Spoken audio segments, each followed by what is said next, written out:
Hey everybody, I'm Curtis. And I'm Hannah. And this is Love at First Fright.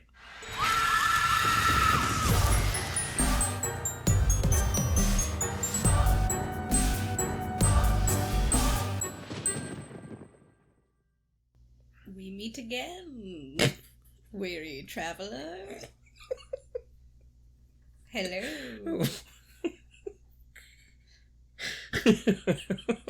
What?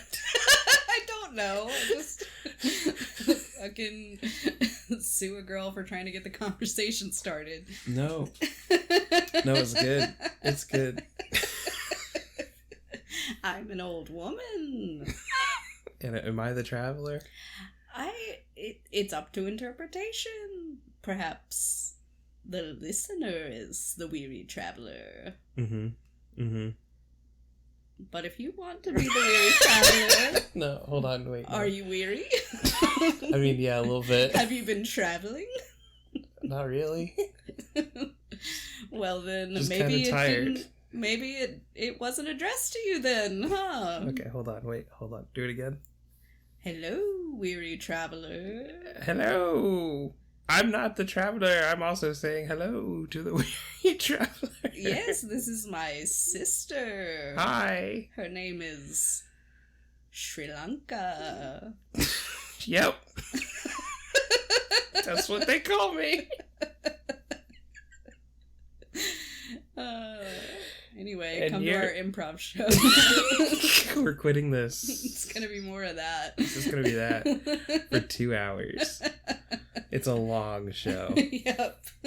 And there is a through line. Yes, and you can't come in halfway because you won't get the stuff that happened. And earlier. we don't do that thing where we take like audience suggestions. No, we just kind of... We're just up there kind of just doing it off the rip, you know? Yeah, and people do pay. Well, they have to. Yeah, and I wouldn't do it. We're clear that we don't offer refunds up front, Yep. so that's really on them. Yep. Anyway. Hi. Hey. It's we're hanging out. We're back. We're back. We're having a good time. Yep. We're enjoying some carbonated beverages. Yeah. We're in the studio, which is what we call our second bedroom. Yeah. That's filled with our junk. Yeah, it's like half junk, half computers. One. Well, that's gonna be more than 100%. Yeah. So. Well, okay. Well, then, in your words, is Steve junk or is she computers? Computers. Next question. Moving along. Oh. She's powered by an ancient and yet somehow new technology. It's like a time sort traveler. of an alien situation. Ancient aliens.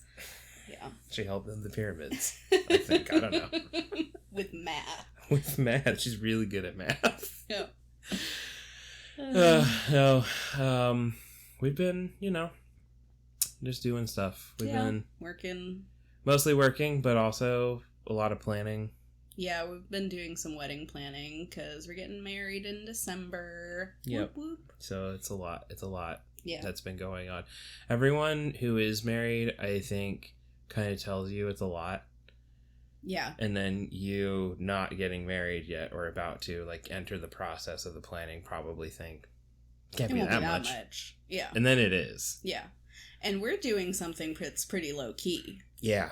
So sometimes I think about that we should have submitted to be on, was it 4 Weddings? Is that the show? Yeah, I don't think they make it anymore, but bring it back. Yeah. Let us be on there. Great TLC show where people put their weddings up as a competition to see whose wedding is the best. I never watched it when it was on the air, but we watched a little bit of it. Yeah, reruns. This is over a year ago this now has been a while. that we watched it, but it was pretty insane, some of the weddings that were on there. We obviously really like horror stuff, but there was one where they had a Jason impersonator. There was but it But it was like a half-assed one. Yeah. Like, obviously, anybody who does it's just going to be a guy dressed up in, like, a Jason Voorhees outfit, which is fine, whatever. But then, like, they routinely were showing shots of the dude, like, sitting down, just, like, on a shitty metal folding chair and, like, texting somebody. Yeah. He was probably just somebody's cousin. Yeah, or, like, whatever. They paid him, like, $100, and he just did, like, a couple of poses, and he was like, whatever. Yep.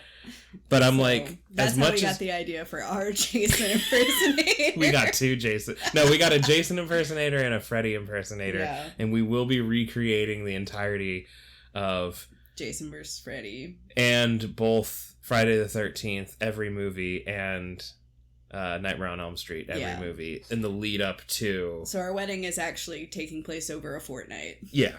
Mm-hmm. It's an event, and the audience participation is required. Everyone's going to be playing different characters. Right. And you better put it all into it, including our grandmothers. You don't get a wedding favor if you don't. Yeah. So, them's the rules. That's the rules, and it's our wedding, so we get to decide. That's just how it is. Yeah. Everything I know about weddings, that is how it works. Yeah. You say a thing, and the people have to do it. They have to do it. Yeah, legally they're required to do it. So anyway, it's been mostly that. It's been like a lot of that. Mm-hmm. But we've carved out some time. Yeah. Finally, to get back into movies. We also got like really sick. Yeah. In there. So that wasn't fun. No. But anyway, but we've been trying to knock out some more movies. We've just been like randomly watching a few, and the one we're talking about today is one that we needed to cross off of my top 100 horror movies list thing poster that I have. Which it got me thinking, like, how did they decide that? I don't know. Maybe it's like IMDb. Yeah. IMDb. Maybe like IMDb's list. Yeah. I wasn't sure if I was messing up. ICBM. Gross. BMI. Hateful. It's probably just some random ranking of like. I'd be curious. Yeah, I don't know. To see it. Well, it's interesting because I feel like a lot of those lists, they do have a fair amount of crossover. Yeah. Because the classics are always the classics. Yeah. But then sometimes it's like, well, why did that get added? Mm-hmm. You know? Yeah. I wonder how often they like update that thing. Update it, or did they like one and done and like, I'm just gonna sell this one for all eternity. I really like it because this one, like, they make a lot of different versions of these, although I think the one I have is like a more popular rendition of it where it's like a scratch off for it, cool. Which I think is really cool because it's interactive. Like, it puts the title on there so you know which one to go watch, but then you get to uncover a little bit of art. And it does the little not necessarily the poster, but some kind of image associated, usually like a pretty like famous image from the movie. Sometimes it is the poster. But yeah, we actually scratched off a couple of them recently because Fright Night was on there and we watched that as well, which was cool. We've done some non-podcast related. Well, it's because we just like horror movies, you know? What was that? What was that spider one? Oh, Sting. That came out last year. It was a, Blumhouse. Oh, I forgot it was Blumhouse. I think it is. Well, I would assume based on how it... I gotta hold on. I gotta know. I want to know if we're gonna drag Blumhouse, accurately. Okay. I'll pause. Yeah, pause. Hold on. Blumhouse. Sting is a Blumhouse. Yeah. So you could tell. Yeah. Blumhouse, more like Blumhouse. Am I right? Got him. Right after suffering the flop of Mithrigan 2.0. Yeah, which we haven't seen yet. No. But maybe we'll watch it for the pod. Who knows? Anyway, but we did watch a very well-regarded movie from... And one I love. One from 2005. 2005. It is called The Descent. The Descent is 2005 British horror movie. It was written and directed by Neil Marshall. There is also a sequel to it that's connected, but it wasn't like written and directed by the same guy. I think it kind of got taken over. But it's a great movie. This was your first time watching it, right? Yeah, I mean, I think I've seen like little snippets before, but not enough to like know anything that was going on. You know? I have seen it a couple of times. It's one I return to periodically, and I can say, it does have a twist. So obviously that's sort of spoiled for you if you've seen it before, but it holds up regardless. Having rewatched it, it's still just as tense and scary. So it's a good one. I would definitely recommend checking it out. Yeah, it's a fun ride. I'll give you a little taste of what it's about. So kind of the story here is a year after a severe emotional trauma, Sarah goes to North Carolina to spend some time exploring caves with her friends. After descending underground, the women find strange cave paintings and evidence of an earlier expedition, then learn that they are not alone. Yep. Yeah. So that's kind of the prompt. It's a cave dwelling movie, and honestly it very much just feels like survival horror. Like the scares are just like the claustrophobia of being in caves and stuff in the beginning. But it does take a turn. Yeah, watching it, so I was reading about like there's like a creature element to this. Sure. So they're not just in the cave and dealing with the cave, although that is a significant portion of it. Yeah. 50% of it, if not more. And that part's great. I was reading about the creature design because they do end up having to deal with these like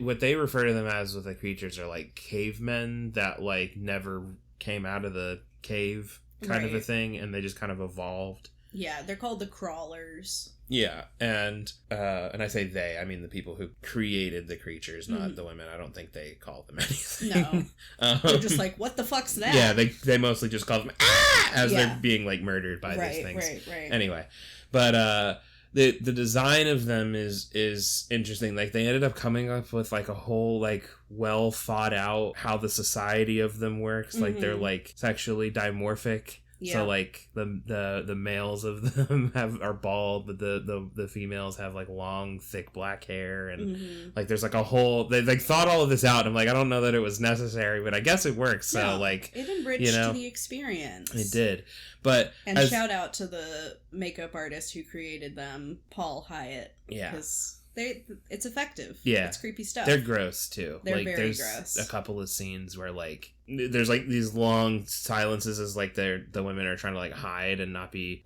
found by these things because they're blind because they live underground, but they have like really good smell and hearing. And like there are scenes where like they're standing right over them and they have like this weird green spit or whatever, and it dripping and drooling. It's really gross looking. But as weird and cool as these creatures are, I actually don't find them that scary. I guess like watching it, I was like they're fine, just as far as like weird creatures go, and they're cool. But for me, the actual like scary parts of the movie are just like being in the cave all. It's very scary. But I mean I kind of come from a place of like, one of the really cool things about exploring caves or spelunking is that it's like 100% optional. Like you don't, nobody has to do this, and yet they do. And every time you never hear about somebody exploring a cave and it going well. No, I mean, I'm sure it happens. It's unremarkable. Yeah, the only times you ever hear about anybody having to do with a cave is it's collapsed and they're trapped in there. They tried to do some weird bend thing and got stuck in like the worst possible imagined like yoga pose from hell. Right. Or they like randomly encountered water and now they're drowning because they can't get out. Yeah. So... Yeah. I honestly think a lot of the survival parts in terms of like we're trapped in this cave and dealing with just the cave, creatures aside, is like equally, if not more terrifying than anything with the creatures. Definitely. Definitely. So to kind of like back up with this, the way the movie starts out is there's the, like you said about the traumatic. Right, kind of an understatement. It is an incredible understatement. And this did genuinely surprise me because I'd never seen this part. I'd seen the ending, which we'll talk about in a little bit because there's like a little, fun fact about the ending there. But I've seen the ending a couple of times. Normally because you're watching it and I happen to walk in like right when it goes to happen. But the beginning of this movie, they're doing like whitewater rafting, and there's a scene where one of the main characters, her name is Juno, like shares a moment with Sarah, who is our final girl. Her husband. After they get out of the water. And I saw it and immediately I was like, okay, they're having an affair. I don't know anything else about this movie, and I don't know when it's going to come up, but it is going to come up. And it did. Yes, it did. But anyway, so this traumatic event is Sarah's like driving her, or is the husband driving? The husband's driving. Yeah, he's driving British, them. So they're on the other side. Yeah, you're right. That's why I was fucked up about it. Yeah. But he's driving them back home, and there's like this. It's Sarah, her husband, and their young daughter in the back seat. Yeah, and he's being like weirdly, distant and kind of cold. Yeah. And she's like, "What's going on?" Kind of a deal. And then does he actually say like we need to like have a conversation or like talk or something? Yeah. But there's like a really long awkward pause when this happens, and you can see kind of like a car start to come. And I said during this, I was like, "Hey man, keep your eyes on the road," because he's just like staring over at her. Yeah, they're having a look. And then they slam into another vehicle, which is carrying a bunch of copper pipes. For reasons. For this reason. And the pipes end up killing both the daughter and the husband in this accident, and Sarah survives it. And so that's the big traumatic thing. And then we jump like a year later. It's a year later. Where she's recovered, and now her friends, specifically Juno, I think, is trying to put together some big outing with all of the girls. Right. Because we kind of get some background. So there's Juno, and there's Beth, who is the other friend who was kayaking. And then they have two other friends, Sam and Rebecca. And we get some background that, like, they've been gal pals for a long time, and they're all, thrill seekers. They're very active. They're always outdoors. So it looks like they regularly will plan these trips to go do different things, kayaking or bungee jumping or cave exploring, whatever it might be. And so Sarah and Beth are going to this trip, and the movie takes place in North Carolina, which is funny because it's filmed in Scotland. Yeah. But they were like, no, it's in North Carolina though. Yeah. So they are headed to this venture, and Beth is trying to be supportive, being like, oh, you don't have to do this if you don't want to. And Sarah kind of makes a remark of like, oh, I know, but how would we tell Juno, like, her heart is set on this or whatever? Which to me is wild. Yeah. Like, why are we doing this for Juno? Juno's a bad friend. Juno's a terrible friend. Yeah. I mean, like, I get, besides the whole having an affair thing. Right. Right? Like, that is part of it. So, like, Juno's also grieving. But, like, kind of shit. Kind of shit. Yeah, you don't really get to use that. Sorry. Yeah, no, it's crazy. Yeah, but... Anyway, the way that this has kind of been sold to Sarah by Juno is that it's going to be like a low-level cave. So it's going to be like a nice, easy transition back into their activities. So the whole gang is back together, these longtime friends, and then Juno has also brought along her new friend Holly, who's also like a thrill seeker. She seems a bit like younger and a little more wild than the rest of them. But they, stay in a little cabin and then head out in the morning to go to this cave.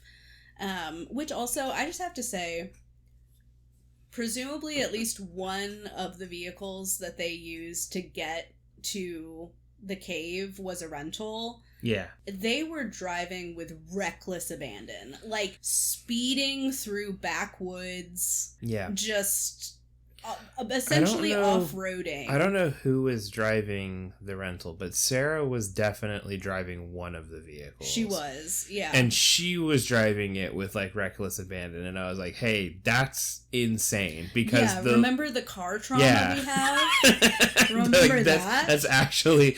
Everything else, fine, whatever, you gotta go on your journey. This is maybe the craziest thing that you've done. Yeah, little wild. But the whole time I was just thinking, like, wow, you guys have fucked up this little SUV that you rented, and, like, they're gonna be pissed. Yeah. But they eventually get to the site, and then, you know, they drive as far as they can, but they have to hike. So we get a long montage of them going, and when they do eventually reach it, it's actually really cool. I don't know where this exists in reality, or if it was a set, because I know they did a combination of like outdoor shots, and then the cave things were like a set creation that they made in a studio. Yeah. But it's really pretty. It's like a big opening that they have to... What would you call that? Rappel, yeah. They have to rappel down into, and then it's like this beautiful cave with, you know, you can see the sun shining in and water dropping. Which I think that part, great. It was beautiful, and... It's like 100 feet down. It's like a big cavern, basically. Yeah, that's cool. And then one of them is like, oh, I found the tiniest gap imaginable. It's through here. Exactly. But it's funny because... Even, like, you know, Juno says this is going to be, like, a nice, easy thing. And I'm like, I don't know that rappelling 100 feet down into a cavern is what I would call a nice, simple cave exploration. Yeah. You know what I mean? A nice, simple cave exploration is, like, it's a big opening, and it is... You just walk right in. The same level that you're currently on. Right. That's what my nice, easy looks like. Maybe theirs is a little different. Yeah, they do things a little different. We do things a little different around here. They're in the South. Anyway...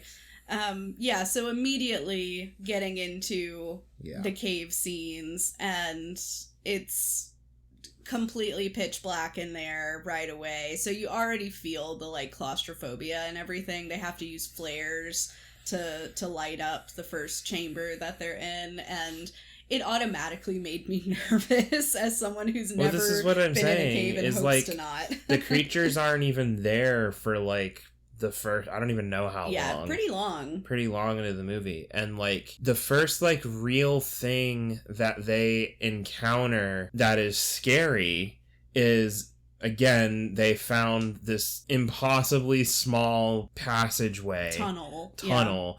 That, like, you have to do the worm through to, like... They have to, like, take their backpacks off and, like, push them ahead. Yeah, and I'm like, stop. Like, what are we doing? But anyway, they're doing that. But, like, Sarah is the last one to go through. Mm-hmm. And I guess she has, like, a panic attack while she's in the middle of it. And Beth ends up coming back to be like, oh, I'm gonna come get you. Which, it's weird because the tunnel is simultaneously so small that they have, like, Sarah struggling to, like, fit through it. Mm-hmm. But then Beth is also like, I'm turning around to get you. And she somehow... Well, she didn't turn around. She was already out. And I thought she turned around. No. Oh, well, whatever. No. Either way.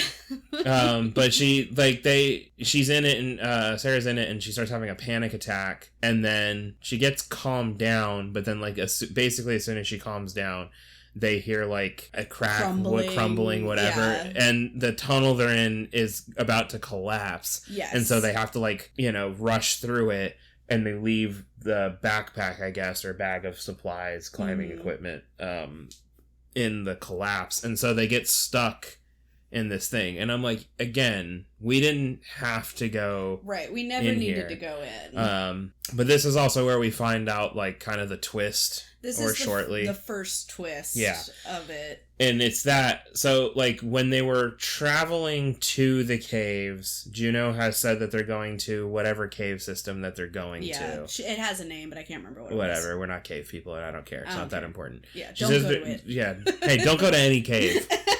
Pro tip, you'll never get taken by weird cave monsters if you're not in a cave. Don't go in the cave. You also won't be in, like, a cave collapsing if you don't go in a cave. Correct. All of the terrible things that happen in caves happen almost exclusively within caves. Yeah. So just don't go in them and you can avoid a lot of it. Yeah.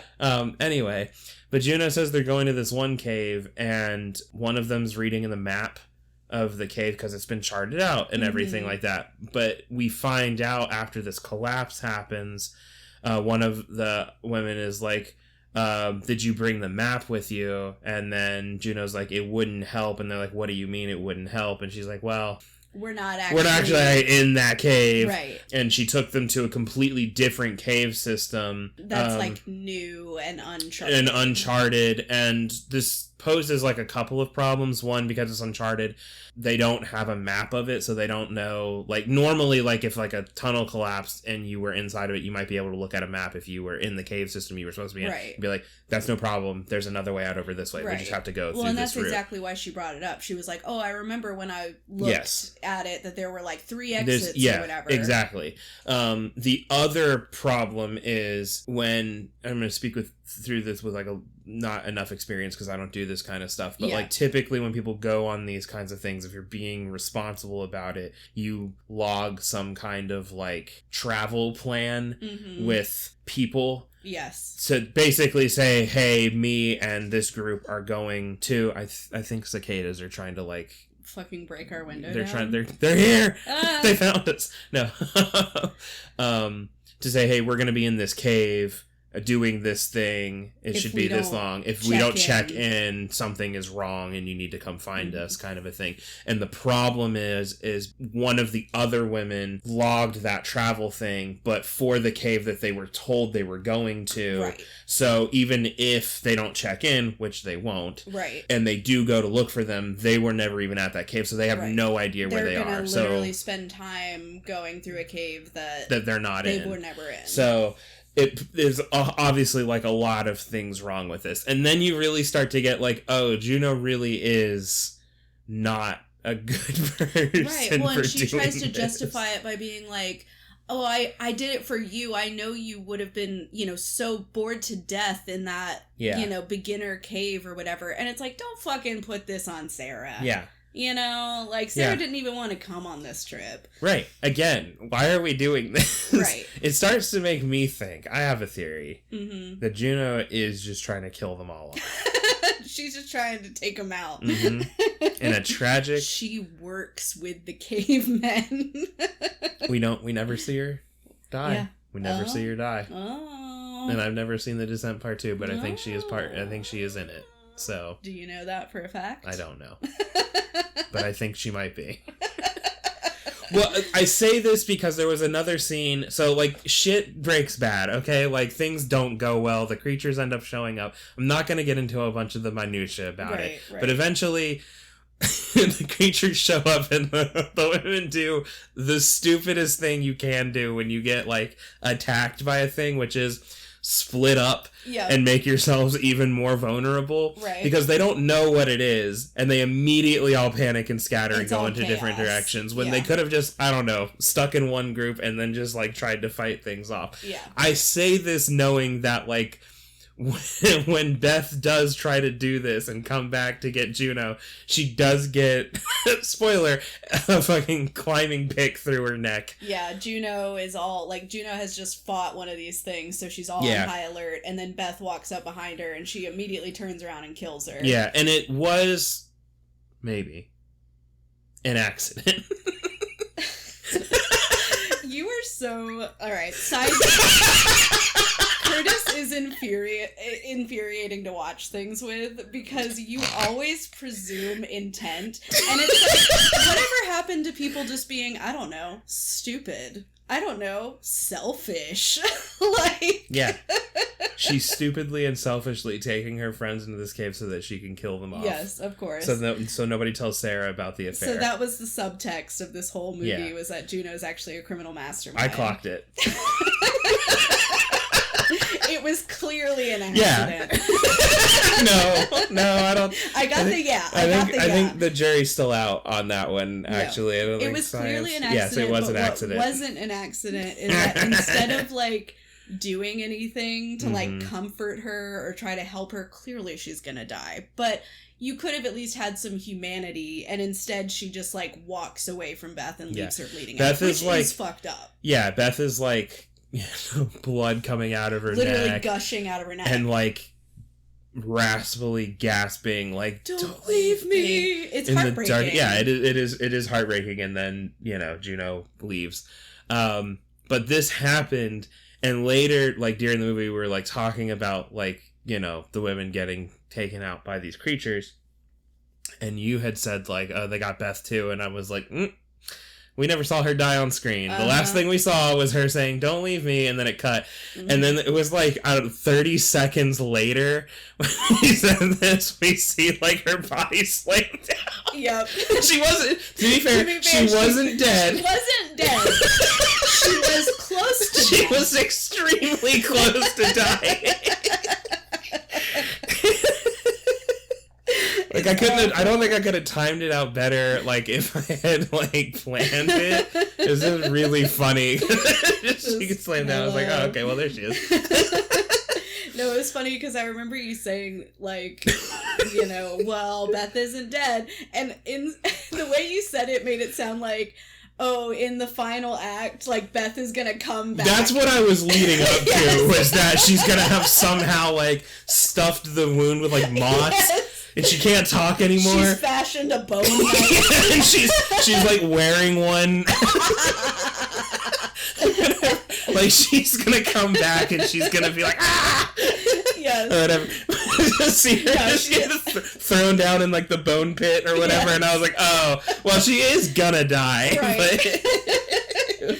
But oh, I also do want to shout out this bone pit. Like, so obviously they're in this whole cave system and everything, but the creatures have this, like, I guess kind of you could call it like their den or something where they bring all their food. Yeah. And it's a mixture of like animals and human bones and all this stuff. Yeah. But it's like this gross, just, it's bones as far as the eye can see, and like basically a lake of blood. The lake of blood was one of the funniest things in this movie to me, because Sarah is like, she's like come to terms with what she's got to do here. Yes. And she's, you know, very quickly adapted to like full on survival mode. Right. And I think it is sparked by, she ends up having to kill as a kindness. Yes. She ends up killing Beth. She has a final conversation with Beth as Beth is dying. Yeah. And this is also when Beth tells Sarah, you shouldn't trust Juno. Yeah. She's lied to you, and she reveals that she was having the affair with the husband. Yeah, and her kind of proof to this, not necessarily to the affair, but like a little bit of it. I mean, I guess it's supposed to symbolize the proof of the affair, but also the proof that Juno shouldn't be trusted, specifically in this cave right now. When Beth does initially get hit by Juno, Beth like grabs onto this necklace that Juno is wearing, and it tears off of Juno, and it's this like feather, I think. Yeah. And on the back of it, it says like "love each day," right? Which is a phrase that Sarah's husband said. Right. Earlier in the movie, Sarah sets the stage for that by being like, it was something he would always say. Yeah. And so she gets this off of Juno, and it's a recognizable piece of jewelry, although she always wears. Yeah, that she always wears. Although I don't know that anybody else knew that the little saying was on the back of it. No, they wouldn't have. Otherwise, it would have been the reveal. It would have been like extremely obvious. Anyway, so Beth gives this to Sarah. Sarah kills Beth because she's going to die anyway, and she doesn't want her to be alive while whatever. So she crushes her head in with a rock. Terrible. It's actually pretty brutal. It's honestly and like horrible. Really sad. And the whole time I'm just like, damn, this girl is traumatized. Yeah, no, I don't know that any amount of therapy is gonna. She ain't coming back from this. But I think that moment specifically is like what sparks the like. Yeah, she goes like full on. Yeah. Fucking. She gets crazy eyes, and I mean it in the best possible way. Like her literally, and I think this is great acting. her entire like body language changes after this scene. She's a lot more like deliberate and confident. Yes. And like but to get to like the Lake of Blood thing, she's like trying to like get away from the area that she's in, and she ends up getting in the blood lake thing, and she's like kind of moving through it, and then one of these creatures that is already in the blood lake comes up and grabs her while she's in it, which just means the thing was waiting underneath the lake. But how? It was just chilling. Am I supposed to believe they can breathe under blood? Well, you don't know that, do you? No, I don't. They didn't explain it. Well, but none of the other ones do it, so... Well, they only have one blood lake. It's not that big. True. They can't all get in there at once. It'd be crowded. But anyway, it was really silly just seeing him come up out of the blood, and I'm like, what? Yeah. Where did he come from? But anyway, there was a really cool scene. This is all like back to back with her, where she's like, she gets out of the blood and she climbs up onto this little mound, and she just like kind of like lays and like freezes in one spot, and then one of these things comes up like walking on all fours and puts its hand like on her head, but it doesn't realize it's her because again they can't see, right? And it's just like it's so creepy and weird. It's one of those tense moments of like he's right there. He's like, literally holding her head. Yeah. But doesn't, realize that she's alive or whatever. Anyway, this all like comes to a head eventually where like Sarah meets back up with Juno, and they're the only two left alive because all the other women get killed off in some way. Yeah. I don't remember which one it is. I think it's the doctor one that ends up having, I think one of the more memorable deaths. You say as you're trying to remember. No, I remember the death is what I'm saying. That's the other ones that I don't remember. I actually remember this one specifically. I can't remember if she was a doctor. I think or a med student. I think is more accurate because she gets her hands burned from the rope earlier in the movie for a different thing. But she's like trying to get across this thing. Yeah, there's like a big chasm. She's trying to get from one tunnel to another tunnel, but there's a huge chasm in between that goes like who knows how far down, basically. Yeah. And she doesn't have the proper equipment. She like panic tries to get across because like they're being chased, and she's like, I gotta get across this thing. So she goes to start to do it, and then one of these things jumps on her while she's like halfway across the thing, and she ends up, I think, stabbing it with a knife, and it falls off of her, but I think it also cuts her throat when this happens, and so she's just on this rope, just kind of like splayed out, just like... It's real sad. Yeah, it's crazy looking. Yeah, it's awful. But, Sarah and Juno, like, hook back up, and Sarah doesn't immediately, like, show her hand. Yeah. So they kind of work together briefly to, try to get out, and really like the creature violence ramps up significantly. Like when they first see them, it's just like one or two, and then you quickly realize like no, there are like there's like a whole society of these things. Yeah. And so they have kind of a badass back-to-back action sequence of them just clobbering some dudes. There was like a bunch of them that jumped the two of them, and they just like they go crazy. Yeah, it was pretty wild. Yeah. But the big moment is after they have killed off these people that were attacking them. Sarah kind of confronts Juno by basically revealing the necklace. Yeah, she dangles the necklace from her hand. Which tells her, I know you killed Beth, and I know you fucked my husband, you bitch, basically. Yeah. And then, very badass, she doesn't kill Juno, but she uses the pickaxe and drives it through Juno's knee, basically disabling Juno and leaving her more or less defenseless because there's more of these things coming. And then Sarah's just like, bye, and skitters away into the night. Yep. Yeah. Which it was very much a good for her moment. Because fuck Juno. Juno sucks. Yeah. But we don't know that she actually dies. We hear her screaming. Mm-hmm. It's very likely she dies. Yeah, because there's a lot of them. But maybe in your world, mm-hmm. they actually were they lifted up Juno as the princess of their society. Actually, pretty close to what I was gonna say. I was gonna say one of the first ones to charge her in the final thing when you see like all of them closing in on her and she's like ready to go or whatever. The first one to charge, because he's a good leader, is the leader of society. She gets a critical hit. Right. You know, mirroring back to when she hits Beth. She kills that one. The other one's stopping. They're like, oh, what do we do? And she's like, I'm the captain now. Yeah. And then they lift her up and she becomes the leader of their society. Yes. And then the second movie is more of a, I think like a rom-com vibe where they're trying to like get Sarah, but Sarah like hooks up with some like, fast talking dude from New York or something like that. Right. So.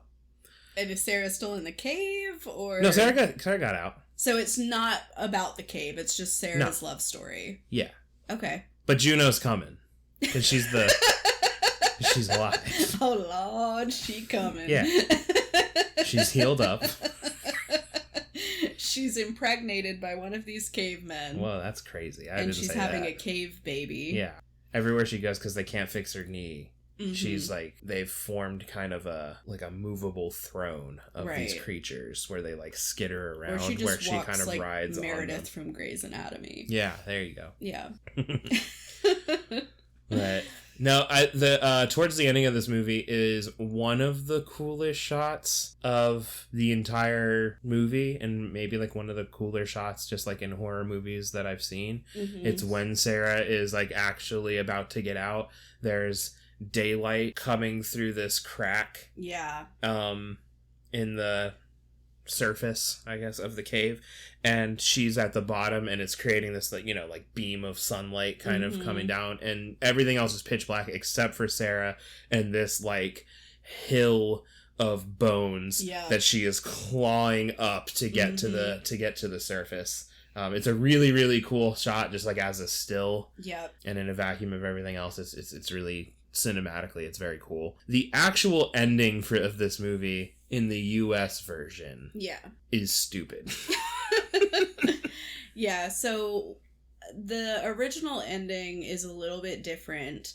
In the original ending, Sarah gets out of the cave, she makes it to her car, and she does have an experience where she like sees a ghost version of Juno, but then she wakes up and she's still in the cave. Mm-hmm. So it's a very bleak ending of like, they kind of leave it up to your interpretation, but the implication is that she didn't get out either.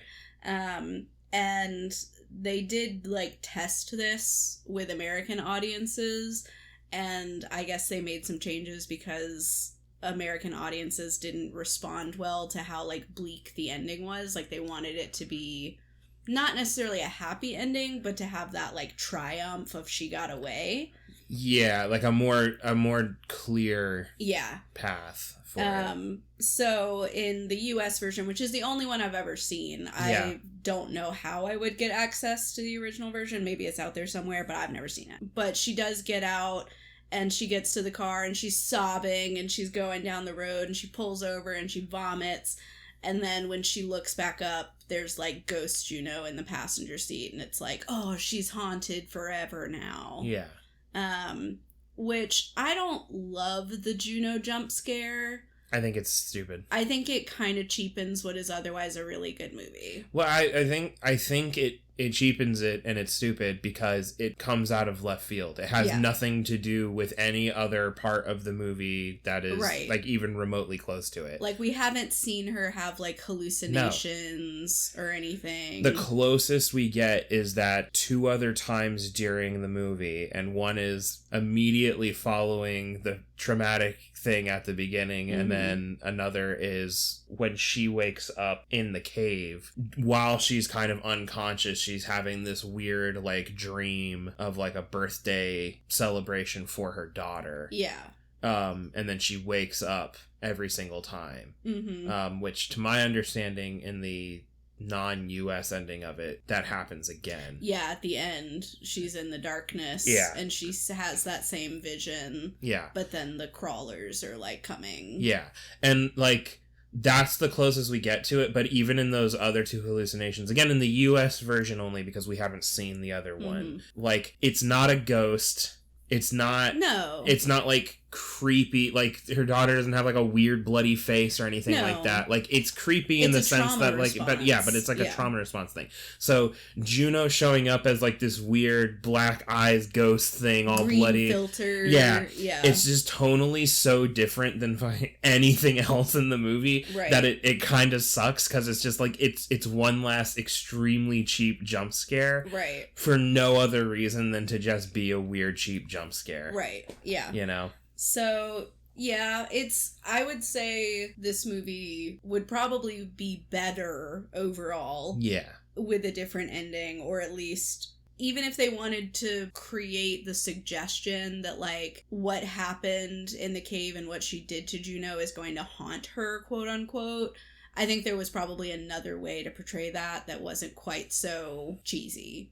Yeah. Especially the effects of it. I really don't like the look of the effect of it is probably the worst part. Like, I can forgive a lot of last second jump scares of, like, come to expect it in, like, virtually any US horror movie. Right. There's always one right at the end. It never, ever gets me. Yeah. Because I just expect it. Coming. Like, you're it's coming. But, but, you know, it's there. And, like, to a degree, I'm just like, if they're gonna do it, then just, like... make it good. You know what I mean? Like, because then at least whatever. Right. But I don't know. Anyway. So that little I mean, like, a minute. Right. Maybe of the movie sucks. Mm-hmm. The rest of it is actually really good. It's a really good movie. Yeah. I genuinely like it. I will say, when I first saw the movie, I went into it blind and I didn't know that there were creatures. All I had was the same kind of ominous thing that we had in the little plot summary of, like, they may not be alone. Mm-hmm. So I had some idea that maybe they were going to encounter something, but I didn't know what it was going to be. Yeah. You know, it could have been poltergeists for all I knew. So going into it totally blind was super cool.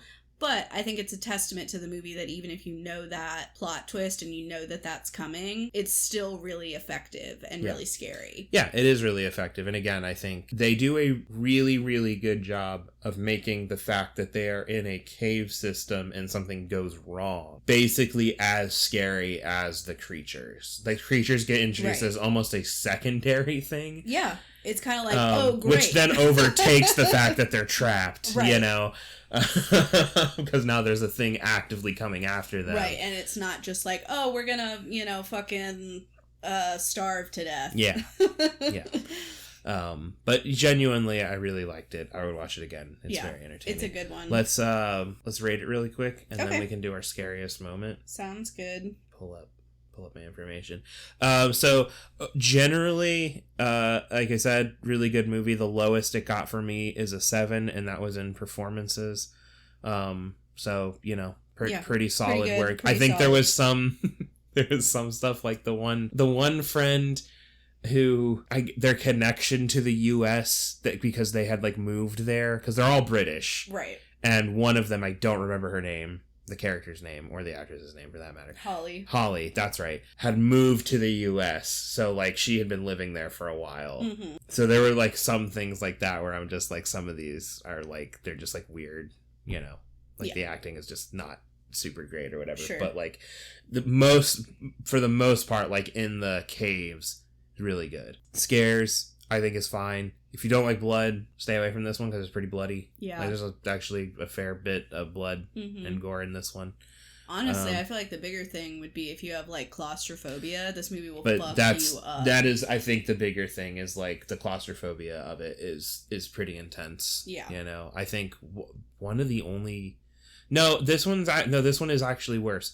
We really like As Above, So Below, and there is a scene in that one, we've talked about it on here, where they have to, like, squeeze through a really narrow thing. And as much as I like that movie, that claustrophobic scene doesn't have the same feeling as this movie's entire, like, cave thing has. Like, I think it's probably because in The Descent, we spend more time with the characters in the cave before like anything really goes wrong off, and like but we also have the context that this is a horror movie, so like it's building and you know something's gonna happen, you just don't know what. So it is kind of unsettling and upsetting, I suppose. But everything else, like it's really entertaining. I gave it an 8.5 in entertainment. I'd watch it again. It's really good. Yep, definitely. Yeah, I think I find it to be scary. I find the survival horror to be the scariest part. Yeah.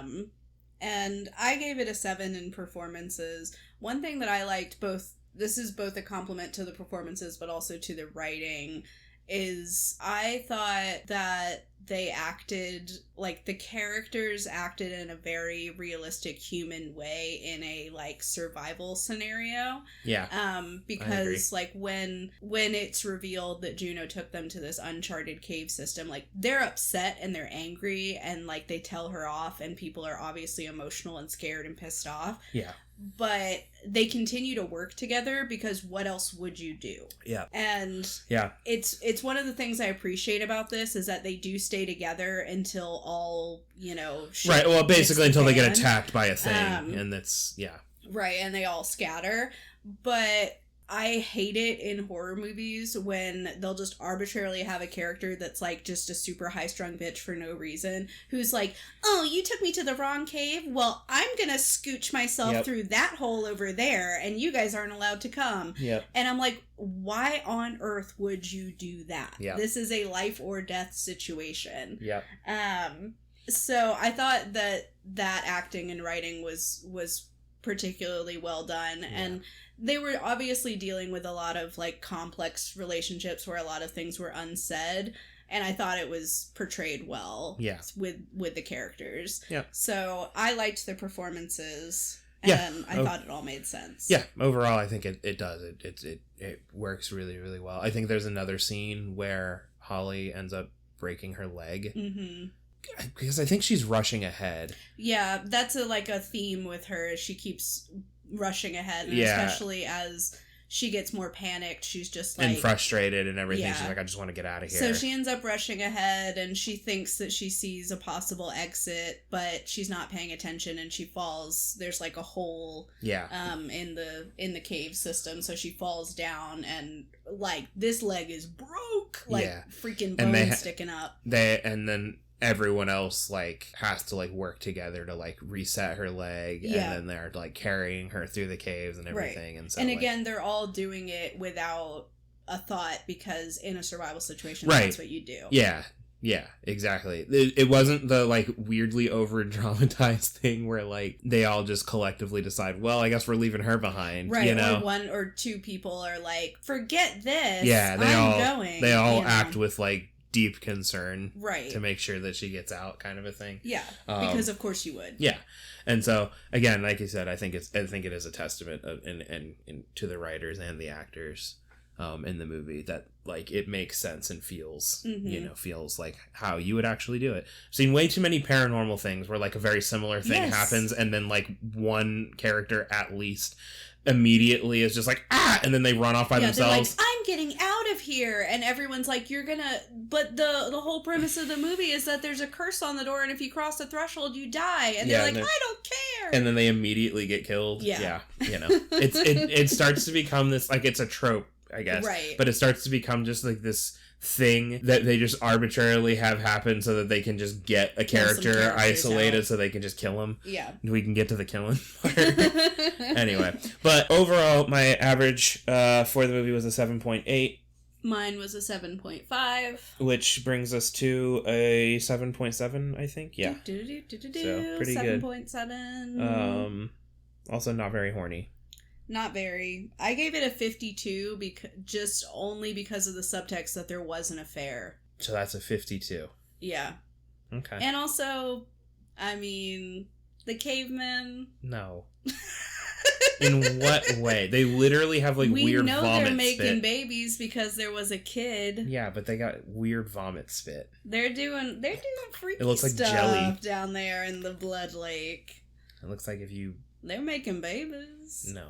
I mean, yes, but... it's there. The subtext... You have to sort of think about it. Mm-hmm. It's not immediately horny, but it's... But there are horny elements. Right. That are understood. Sure. Like getting through caves. Yeah. Like making little cave babies. Sure. And they're not wearing clothes. That's true. They're not wearing clothes. They don't got clothes. Because why would they? Mm-hmm. You know, they don't need those. Their society's just a little different. It's a little different. They do things a little different. Anyway, what was your scariest? My scariest moment... I think genuinely, and I wouldn't be surprised if most people agree, but the scariest moment to me is that one narrow tunnel that they have to go through right before the cave collapses, where we see Holly go through first and she's all like, yeah, it's fine, it's a little tight, but you can do it. And the whole time, again, because you have the context that it's a horror movie and you know things are about to go horribly wrong, so not only do you feel claustrophobic because of their acting, but you're kind of holding your breath because you're waiting for the other shoe to drop the whole time, but each of them going through that super tight passage, and then Sarah having the panic attack that just felt like that would be me in that scenario. I would be the one having the panic attack. Yeah. So I don't think I took a breath that whole scene. I agree. I think far and away the scariest scenes in this movie are nothing to do with the creatures. Mm-hmm. The creatures just become a background thing. Yeah. And it is when they have to squeeze through that tunnel, the first gap that they come across, that they have to, go across. Tense. The whole... I can't remember who the first one is that goes across. It's not Juno. Juno intentionally is the last one that goes across. It's Rebecca. It's one of the sisters. Yeah. She goes across. But, like, that whole scene of her going across and finding the old... Yeah. Piton, I don't know, climbing stuff or whatever. Little things. Piton. Yeah, piton. Stuck into the rock. And then, like, kind of this little mystery being, like... somebody would have had to have been here for that to be there, but like that whole tension thing. So and then to a little bit lesser of an extent, but like the idea that they only have so many supplies and they're like running out of them, and what happens, Holly's broken her leg, what happens if we come across another thing, and how do we and again, like, it's like there's a version of this movie that could exist where there are no creatures and it is just them trying to like survive and get through this cave system, and like eventually enough of them fall and break an arm, or somebody just like loses it, or runs off and gets stuck in a way that they can't get them out, and that is equally as terrifying. Definitely. Because I find in horror movies that the stuff that is more based in like reality is the scariest stuff, because it's the stuff you can most easily imagine actually happening. It's like in original Hellraiser, like the whole Cenobites and the chains coming out and stuff, and him being up in the attic and being a weird flesh guy. None of that's particularly like scary to me, but the scene where they're trying to bring the couch in or whatever, and he hits his hand on the nail and it pulls it, and I mean, like, it's kind of a it's a practical effect and it doesn't look super great, but just imagining that happening, like, and it's like, it's that like that feeling anytime they're just dealing with the cave, and there's not a creature around, Yep. Absolutely. So it's really good. I genuinely think you should watch it. It's rightfully, I think, on the list of like 100 best horror movies. I think it is like considered one of the best horror movies of the 2000s. Yeah, I was gonna say, I feel like it was, especially when you put it in its time and place, coming out in 2005. Yeah. At least in terms of what US, major motion pictures, I know this is a British horror film, but what we had available to us, like in the early 2000s, and I say this with love because it's an era that I feel nostalgic for, but we had a lot of remakes. We had a lot of J-horror American remakes. We had, a lot of like just kind of vapid horror movies. Not to say that there weren't other things that were coming out that were original concepts and interesting, because there were, but... Saw anyone? Hello. But I think this is like it's just a breath of fresh air. It's something that's very different, and there aren't a lot of other movies that I can think of that elicit the same emotions, Yeah, no, absolutely. I mean, like, I don't really get that same feeling from most, like, paranormal movies, and I think this movie is very successful in that, like, oh, this is just, like, a real thing that can happen to people. Right. And now there's also monsters that are trying to kill them. Monsters. For real. But I think that's all. Yeah, that's pretty much all I have to say. Yeah, so if you wanted to get in touch with us, let us know what you think about The Descent, or tell us to watch The Descent Part 2. Yeah, what should we watch next? You can connect with us at our email, which is firstfrightpod@gmail.com. You can also find us on Instagram and X. It's at firstfrightpod. Or we have our Facebook page, Love at First Fright. So you can drop us a line and let us know, what did you think about this movie? Mm-hmm. And is The Descent Part 2 about Juno taking over the society? Tell us. I think we know the answer. And it's... Yes. No. No, it is. And it's... It's that Juno set it all was up. Framed by Beth. Oh, shit. It's a triple twist. Whoa! You have to watch the second one to get that. It doesn't... Yeah, and that's actually only in the Indonesian version. Oh! It's international. Yeah. No, the second one is Sarah gets a new group of friends, and they also want to go explore a cave. Yeah. And they go to this cave, and Juno's there. But it's not the same cave, it's a different cave. Whoa. Juno got out and is doing she's thriving. Yeah. No. She's exists normally in society. So she's she's kind of like mature and just like, you know what? I deserve that. Yeah. And she's kind of moved on with her life. And then they meet in the cave, and then this cave has other creatures that are trying to kill them, and then Sarah and Juno square up. But what's that? Beth's there. She's alive. She actually became the princess of the society. Okay. And she's united the tribes. Oh. So there's all of the continents are connected through a connected series of tunnels so they can get to where they need to go. Right. Yeah. I'd watch it. It's pretty cool, Write us the check. We'll make it happen. Yep. Blumhouse. I love how we're this tiny podcast that like 8.5 people listen to, and we're like, I'm fucking big Blumhouse, can lick my nuts. I hate Blumhouse. Make good movies and I'll stop the hate. I'll be back on your side once you make a good movie. I don't I don't want to get into it. We're gonna get upset. No, I'm already upset. Yeah. They bought Saw. And we're mad about it. I don't know how I feel about it, because they're saving it, but also, are they? Yeah. Anyway, we should probably wrap this bad boy up. Yeah, this was a good one. Yeah, this is a good one. As always, scare well, and see you next time. Bye-bye. And don't go in caves. You don't have to do it. Especially if you just, got engaged or had a baby or something, got a promotion, your life's going great. If you do have a major life change, don't do things. Don't celebrate in a cave. Yeah, don't do that. That is asking for something to go wrong. Exactly.